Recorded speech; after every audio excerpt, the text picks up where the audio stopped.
الحمد لله جعلنا من خير أمة أخرجت للناس ومن علينا بلباس الإيمان خير لباس. الله أكبر الله أكبر لا إله إلا الله والله أكبر والله أكبر ولله الحمد. الله أكبر عدد ما لبى الملبون من الحجاج والعمار. الله أكبر كم أعتق برحمته عبدا من النار.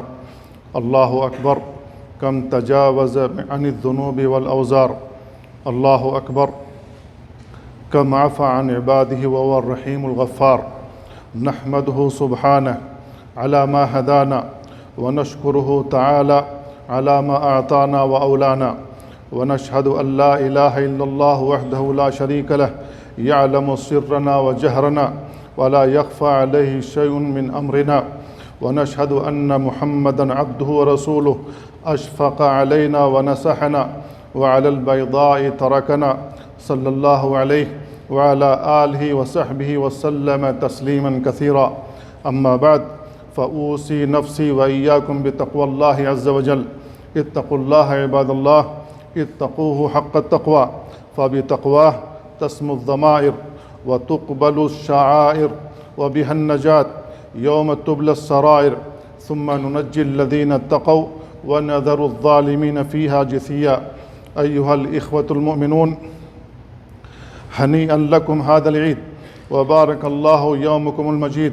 تقبل الله منا ومنكم الطاعات وأدام عليكم المسرات، وأعاد هذا العيد علينا وعليكم وعلى المسلمين بالخير والسعادة والفوز والعافية.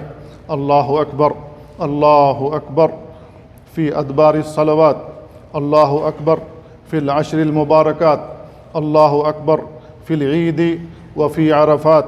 الله أكبر عند إلقاء الجمرات، وبسم الله والله أكبر عند ذبح الأضحيات.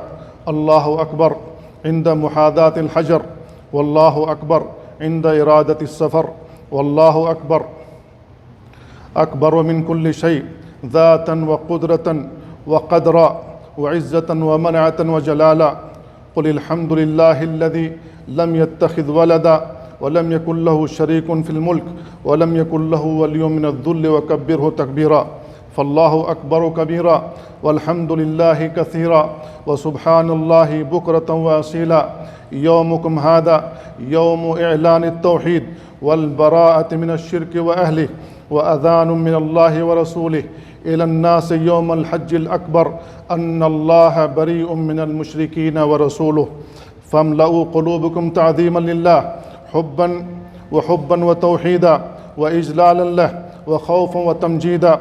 استشعروا عظمته سبحانه وأنتم تركعون له وتسجدون، واستشعروا عظمته عز وجل وأنتم تضحون له وتتهادون.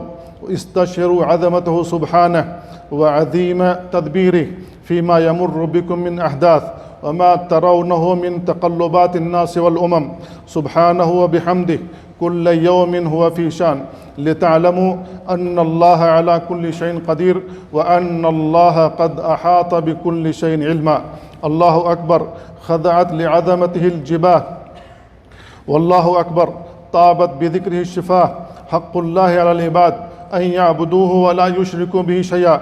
قال عليه الصلاة والسلام: أتدري ما حقهم عليه إذا فعلوا ذلك؟ ألا يعذبهم. متفق عليه. ألا فقوموا بحق الله عليكم واجعلوا الله ذخركم وملجأكم ومقصدكم ومفزعكم. أكثروا من اللهج بذكره وشكره، فما من عبادة عبدت ولا فريضة فرضت إلا بذكره وتعظيمه وإجلاله وتوحيده. هو المستحق وحده لأكمل الثناء وأجل الحمد والتعظيم تعالى وتقدس، وجل وعز أن يكون له شريك أو نذير أو والد أو ولد. قل هو الله أحد الله الصمد لم يلد ولم يولد ولم يكن له كفوا أحد. من تعلق به كفاه، ومن اعتمد عليه وقاه، ومن لجأ إليه حفظه وتولاه. هو الملاذ عند الشدائد والملجأ عند المصائب. من الذي دعاه فلم يجب، ومن الذي سأله فلم يعطه، ومن الذي ناجاه فخيبه، ومن الذي تقرب إليه فأبعده؟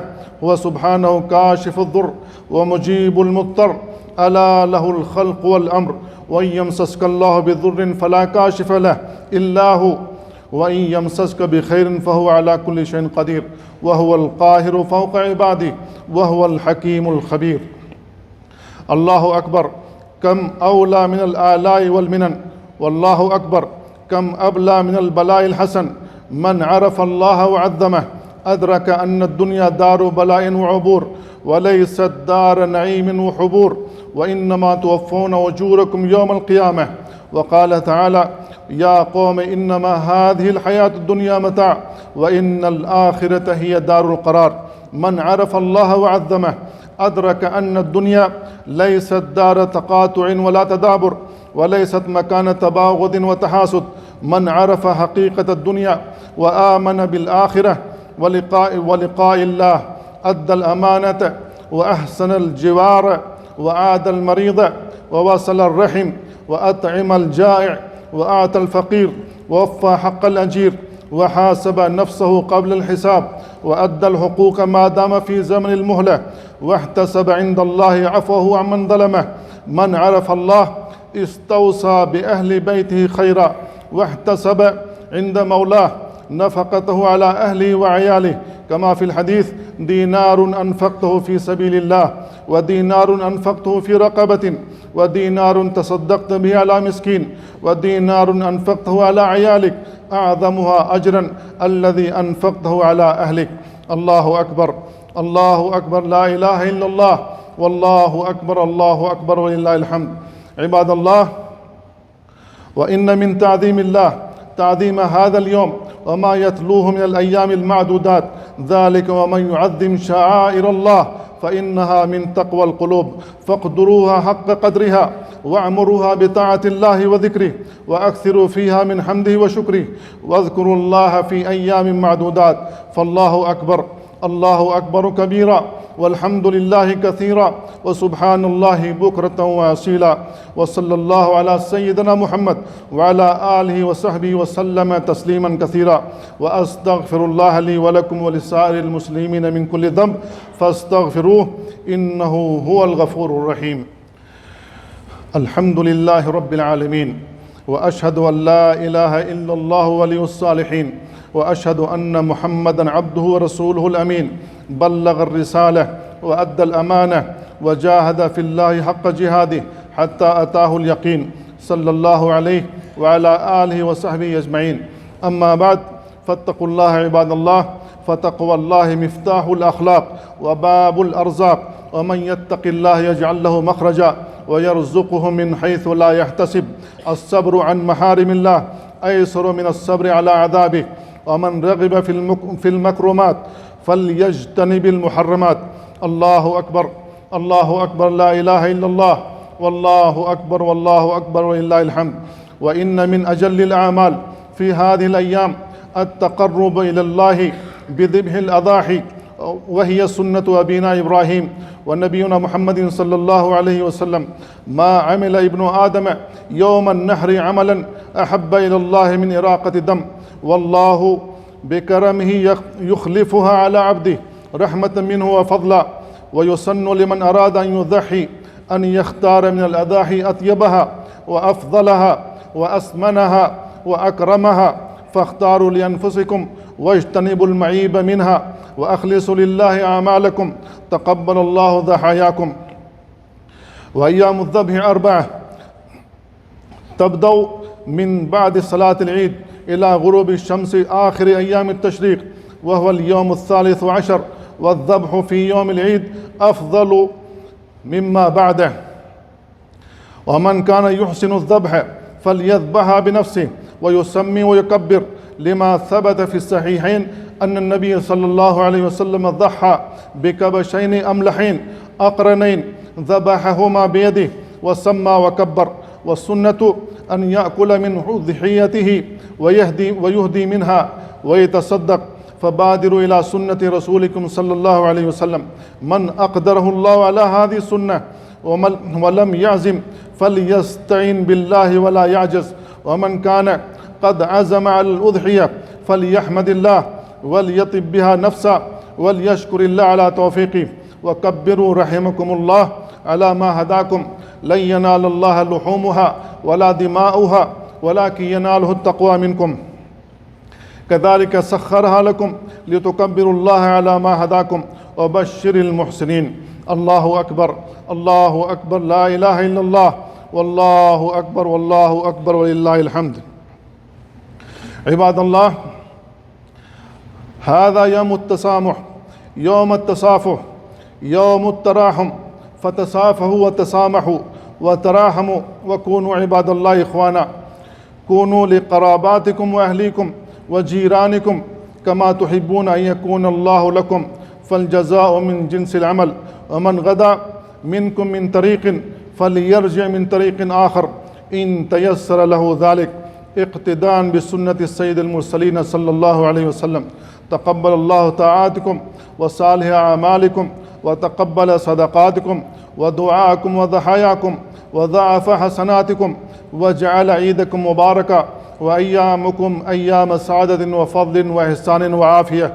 أعاد علينا جميعا وعلى المسلمين من بركات هذا العيد، وجعلنا في القيامة من الآمنين، وحشرنا تحت لواء السيد المرسلين.